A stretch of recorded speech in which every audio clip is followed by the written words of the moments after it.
Qui est Annie Christmas? Beaucoup pensent qu'elle a réellement existé. Il existe de nombreux contes et histoires racontant sa vie légendaire.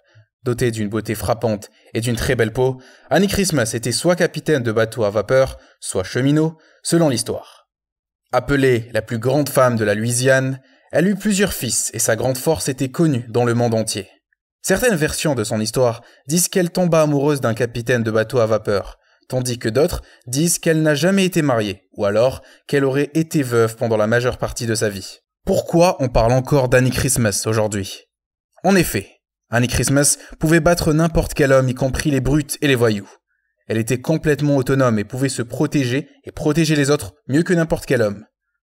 On dit qu'elle portait des vêtements d'homme lorsqu'elle travaillait, mais le soir, elle portait une robe de soie rouge et portait un chapeau orné de plumes de dinde. Elle portait également ses cheveux dans un chignon dans lequel elle collait des plumes de paon. Après chaque passage à tabac, on dit qu'elle ajoutait une nouvelle perle à son collier, censée détenir son pouvoir. La partie la plus populaire de son histoire explique comment elle aurait sauvé des centaines de personnes de la noyade dans le Mississippi. Annie Christmas dans le vaudou de la Nouvelle-Orléans. Le monde du vaudou de la Nouvelle-Orléans honore encore aujourd'hui Annie Christmas comme l'une des aïeules de la ville. D'ailleurs, après sa mort, elle a été élevée au rang de Loa dans le vaudou de la Nouvelle-Orléans. En raison de son caractère, elle est considérée comme une sorte d'Ogun féminin, affichant une force et un pouvoir masculin.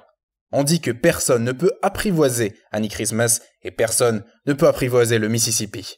Le rôle d'Annie Christmas. Dans le vaudou de la Nouvelle-Orléans, le rôle d'Annie Christmas est de nous rappeler notre force et notre pouvoir intérieur. Elle aide à entrer en contact avec notre propre force. Elle nous donne le courage d'aider les personnes qui pourraient être victimes de traitements injustes.